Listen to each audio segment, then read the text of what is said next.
વડોદરા શહેરમાં અછૂડા તોડની ઘટના તો હવે સામાન્ય બની ગઈ હોય તેવું લાગી રહ્યું છે। રોડ રસ્તા પર તો અછૂડા તોડની ઘટના બનતી જ હતી, પણ હવે તો સોસાયટીના પાર્કિંગમાં પણ લોકો સુરક્ષિત નથી। પોલીસનો ભય તો હવે અછૂડા તોડોને ડરાવતો જ નથી। ઘટના વાસના જૂના જકાતનાકાની છે। એક મહિલા પોતાની બાળકીને શાળાએ છોડીને સોસાયટીના ગેટમાં પ્રવેશ જ કર્યો હતો, ત્યાં એક ગઠિયો તેનો પીછો કરતો હતો અને સોસાયટીના ગેટમાંથી મહિલાનો અછોડો તોડીને ફરાર થઈ ગયો અને હવે પોલીસ સીસીટીવી કેમેરાના આધારે ગઠિયાની તપાસ કરી રહી છે। શહેરના ગોત્રી વિસ્તારમાં આવેલા વાસના જૂના જકાતનાકા પાછળ શ્રી હાઇટ્સમાં મહિલા બાળકીને શાળાએ મૂકવા ગઈ હતી અને પરત ફરતા સોસાયટીમાં પ્રવેશ કર્યો હતો। પીછો કરી આવેલા બાઇક સવાર મોઢા પર રૂમાલ બાંધી આવેલો ગઠિયો પાર્કિંગમાં ઘૂસીને મહિલાના ગળામાંથી સોનાની ચેન તોડીને ફરાર થઈ ગયો હતો। ઘટના સીસીટીવી કેમેરામાં કેદ થઈ ગઈ હતી। ગોત્રી પોલીસે ફૂટેજના આધારે બાઇક સવાર ગઠિયાની શોધખોળ શરૂ કરી છે।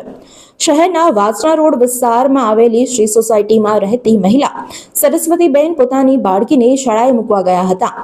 ત્યાંથી પરત આવતા તેમની પાછળ એક બાઇક સવાર ગઠિયો આવતો હતો।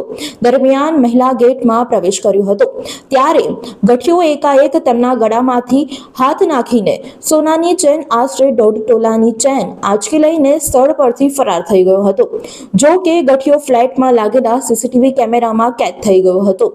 સ્થાનિક પોલીસે તાત્કાલિક ઘટના સ્થળ પર દોડી આવીને ત્યાંથી સીસીટીવી ફૂટેજના આધારે પોલીસે ગઠિયાને ઝડપી પાડવાના ચક્રો ગતિમાન કર્યા છે।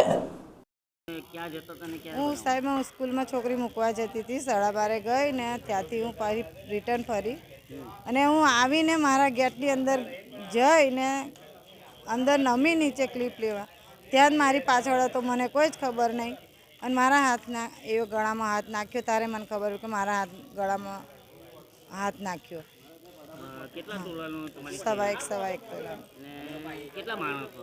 એ મેં એક જ જોયો, એને જતા ભાગીને। હા, એક જ જોયો। આ ઘટના બની ક્યારે? અત્યારની? બસ 12:30 બપોરે હું 12:30 ગઈ, એટલે 12:30 પોણા 1નો ટાઈમ ખરો, એટલે 12:30 હું ઘરેથી નીકળી, અહીંથી અહીં જઈને આવતા કેટલી વાર લાગે? એટલી સ્કૂલે જતા હતા? સ્કૂલે આને મૂકીને આવતી હતી બેબીને। શું નામ આપણું? મારું સરસ્વતીબેન કંચનભાઈ રાઠોડ।